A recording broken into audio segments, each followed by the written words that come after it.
I still remember the sound my body made when it hit the hardwood floor that day. It wasn't exactly a loud crash. It sounded more like something inside me finally shattered for good. My sister, Nicole, was standing behind the family dining table when she screamed, "Eat on the floor. You don't belong here."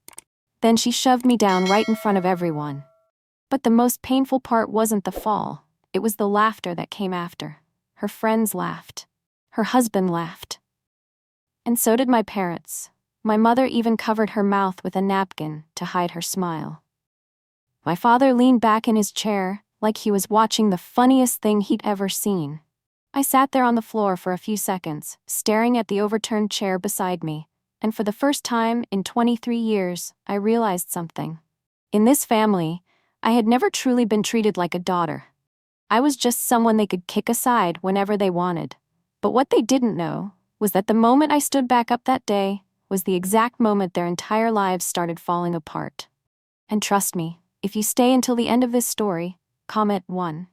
Because sometimes the most meaningful thing you can learn in life is how to stand back up after the whole world laughs in your face. I stood up slowly. I didn't cry. I didn't scream. And I never looked at anyone in that room again. Nicole was still standing there with her arms crossed, smirking like she had just taught me a lesson. My mother shook her head in annoyance. "There you go again, being dramatic." My father simply lifted his wine glass and said coldly, "If you can't handle a few jokes, that's your problem." A part of me died in that moment. I bent down, picked up the chair, brushed the dust off my dress, and pulled my phone from my coat pocket. Just one tap, an email confirmation appeared on the screen. All files have been successfully submitted. None of them knew I had been preparing for this for 8 months. None of them knew the daughter they always called useless was actually the only person in the family clear-headed enough to see everything rotting from the inside out. I grabbed my purse and walked toward the door. As I passed the dinner table, I stopped for 1 second and quietly said, "Enjoy this dinner while you can. It's the last time any of you will ever feel safe." The entire room fell silent. Then Nicole burst out laughing. "Oh my God, she really thinks she's the main character." I didn't answer, because in just a few hours, every phone in that family was about to start ringing nonstop. And this time, no one would be laughing anymore. The next morning, I woke up to 73 missed calls. My father had called first. His voice was shaking. "Our accounts are frozen. What the hell is happening?" My mother was crying, begging me to come home. And Nicole sent me a 3-minute voice message for no reason other than to call me a psychopath. I sat quietly on my bed, staring at my phone, vibrating nonstop, and for the first time in years, I laughed. Because finally, I wasn't the one panicking anymore. And if you've ever been looked down on by your own family just because you stayed quiet, leave a dot in the comments. I want to know how many people truly understand that feeling. By noon that day, everything had spiraled far beyond what my family could control. The calls were no longer just from my parents or Nicole. The company's lawyer called. The head accountant called. Even a man identifying himself as a federal financial investigator left a voicemail asking to speak with me as soon as possible. I made myself a cup of coffee and sat by the window of my small apartment, quietly listening to each voicemail like I was watching a movie whose ending I already knew. The funny thing was, if my family had paid attention to me even once over the years, they probably would have realized I knew far too much. But in that house, I was always the invisible daughter, the one nobody noticed, the one who could sit silently at the end of the dinner table for hours without anyone remembering she was there. And because I was invisible, I saw everything. I saw the bank statements left carelessly on the kitchen counter, the late-night calls my father made to mysterious companies in the Cayman Islands, the stacks of documents Nicole signed, convinced nobody would ever check them. At first, I thought my father was just hiding money from taxes, until I discovered millions of dollars disappearing from employee retirement funds. Money stolen from people who had worked for him their entire lives. That was the moment I realized something horrifying. My family wasn't just cruel, they were criminals. That night, I pulled the fireproof box back out from under my bed. Inside was my family's entire secret life from the past 8 months. Photos of bank transactions, copies of contracts, names of shell companies, Nicole's signatures sitting right beneath suspicious wire transfers. I still remember the nausea I felt the first time I saw them. Not because the amounts were so massive, but because I realized my sister knew everything. Nicole wasn't just the spoiled golden child, she was part of the entire dirty system. One time, I overheard her laughing with my mother in the kitchen. Emma would never understand financial stuff anyway. They said it right in front of me, like I wasn't even there. And maybe that was their biggest mistake. I picked up my phone and called Chloe, the attorney who had been helping me since day one. She answered almost immediately. "The news is starting to break," she said. "The federal agents are preparing a search warrant." I stayed quiet for a few seconds before asking, "If this keeps going, what are they going to lose?" Chloe exhaled softly. "There's a very real chance they lose everything." For the first time in years, I no longer felt like the girl who had been shoved away from the dinner table. I was the one flipping the entire table over. The next morning, the entire city seemed to lose its mind. My father's name was splashed across the front page of a major financial newspaper under the headline, "Prominent Businessman Under Federal Investigation for Embezzling Employee Retirement Funds." Right beneath it was a photo of our perfect family at a charity gala the year before. My father in a tuxedo, my mother smiling gracefully at the cameras, Nicole holding on to her husband's arm like a princess, and me, standing at the very edge of the photo, almost cropped out completely. Fitting, honestly. My phone buzzed non-stop all day. Relatives, neighbors, old high school friends. Everyone kept asking the same question. "Emma, are you involved in this somehow?" I didn't answer anyone. But by 2 o'clock that afternoon, I knew my family was truly beginning to collapse. The cancer charity my mother ran released a statement announcing her suspension, pending the completion of an internal audit.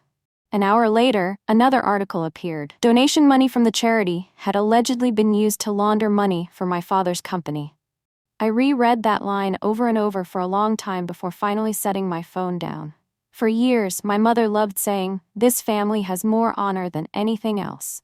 But now, that very honor was being dragged out into public view, piece by piece, for the entire world to see. That night, Nicole showed up at my apartment. I heard violent pounding on my door around 8 o'clock, hard enough to shake the walls. "Emma, open the door." Her voice was raw from crying and screaming for hours. "That bastard took the kids. He knows everything. I've lost everything." I stood silently behind the door, listening to the sobs of the woman who had shoved me onto the floor in front of our entire family just days earlier. Only a few days ago, Nicole had still been laughing at me, still convinced she would always be the winner. But now, her husband had filed for emergency custody. Her bank accounts were frozen. Federal attorneys kept calling non-stop. For the first time in her life, the perfect daughter finally understood what it felt like to be abandoned. I pressed my hand against the cold door and spoke loudly enough for her to hear me. "Do you remember pushing me away from the dinner table?" Silence. I closed my eyes. "Well, now you can go find yourself another place to sit." I heard Nicole break down crying before walking away in complete desperation. And if the people who hurt you the most were the ones who were supposed to love you, leave a 2 in the comments. Because sometimes the deepest wounds come from the place that was supposed to feel like home. After Nicole left, my apartment became terrifyingly quiet. I stood leaning against the door for a long time, listening to the elevator close and disappear into silence. So in the end, even the person who used to terrify me the most finally learned what helplessness felt like. But the thing I never expected happened at 10 that night. My mother called. I stared at the screen for nearly a full minute before answering. The woman on the other end no longer sounded cold or in control like she always had before. She was crying. "Emma," my mother whispered, "you destroyed this family." I let out a small laugh. Family. The word sounded strange to me now. I remembered how my bedroom had been turned into a home gym while I was away at college because she's never coming back anyway. I remembered eating dinner alone in the kitchen while Nicole entertained guests in the main dining room. I remembered how my parents only bought me new clothes before family gatherings so we could look like a respectable family in front of relatives. Then I asked my mother the one question I had never been brave enough to ask all these years. Did you ever actually love me? Silence filled the line. No crying, no denial, nothing. And in that moment, I realized the most painful thing isn't being hated, it's discovering you were never loved to begin with. I hung up after nearly a full minute of silence, no arguing, no tears, and no more desperate hope that my mother would ask me to stay like she used to when I was little. There was only emptiness. I set my phone down on the table and stepped onto the apartment balcony. Below me, the city was still glowing like nothing had happened. People were driving home, laughing inside restaurants, living normal lives, while my family was collapsing hour by hour. Around midnight, Chloe called. "Emma," she said the second I answered, "the federal agents just signed the search warrant for your parents' house." I closed my eyes. Even though I had been preparing for this moment for months, my heart was still pounding. "When are they going in?" I asked quietly. 6 a.m. I glanced at the clock. Less than 6 hours away. Chloe was silent for a moment before adding, "After tomorrow, nothing will ever be the same again." I already knew that. Honestly, everything had changed the moment I was lying on that floor. I walked back inside the apartment, opened my laptop, and stared at an old family photo taken around the dinner table. Nicole was smiling. My father was raising a glass of wine. My mother rested her hand proudly on Nicole's shoulder. And me? I was almost completely cropped out of the frame. At 6:12 the next morning, the first video appeared online. A neighbor standing across from my parents' mansion had recorded 3 federal vehicles pulling up in front of the gates. Agents in black jackets stepped out, carrying evidence boxes, search warrants, and the cold expressions of people who already knew exactly what they were looking for. I sat silently on my couch, staring at the screen of my phone. That house was where I had spent my entire childhood trying to earn love. Now the massive white front doors were being forced open in front of the entire neighborhood. Neighbors started gathering outside. Some of them were even live streaming it. Funny, isn't it? My family had built their entire lives around being admired by other people. Charity galas, holiday parties, perfect Facebook photos. And now those same people were standing outside the gates, watching everything fall apart.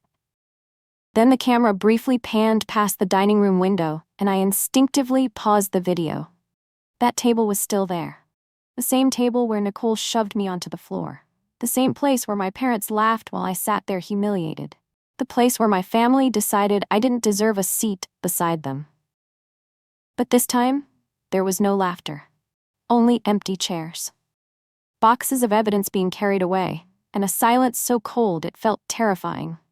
I stared at the frozen frame for a long moment before whispering softly, "Now it's finally your turn to know what it feels like to be looked down on." By the end of that week, everything had officially shattered. My father was indicted on multiple federal charges: embezzlement, money laundering, financial fraud. News channels began airing photos of him being escorted out of the courthouse in a wrinkled suit I had never seen him wear before. No more successful businessman. No more man proudly declaring that this family stands above the law. Just a defendant keeping his head down in front of dozens of cameras. Nicole was charged as an accomplice. Her name appeared throughout the investigation, after personal accounts under her control were linked to years of illegal money transfers. I still remember the strange feeling of hearing my sister's name read on the news like she was a criminal.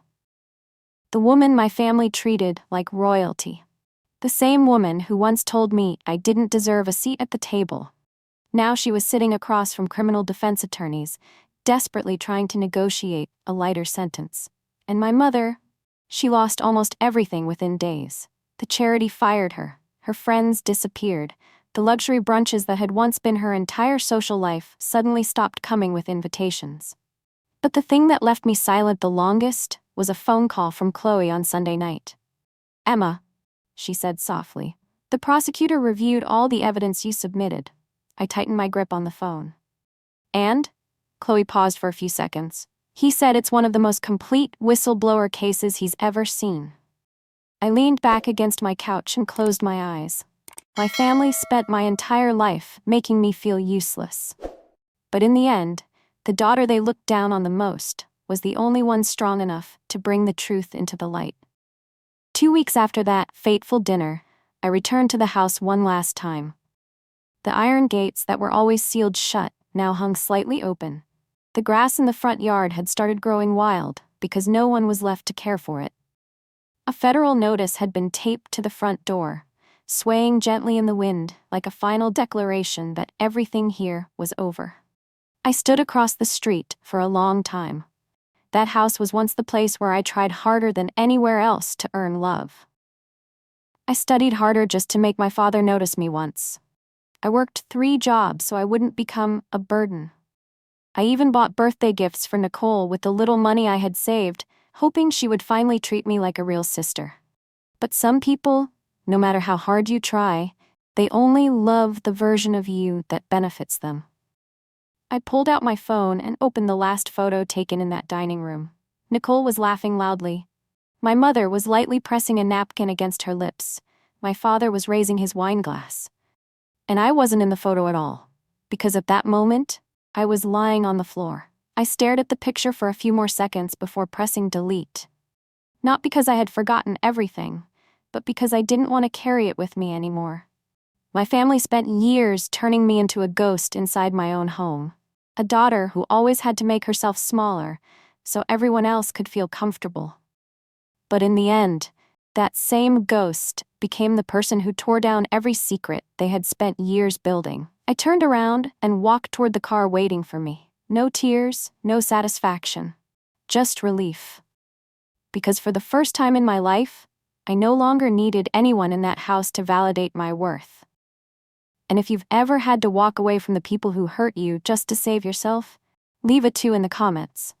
It can take a long time to understand this, but sometimes true healing begins the moment you finally walk away without looking back.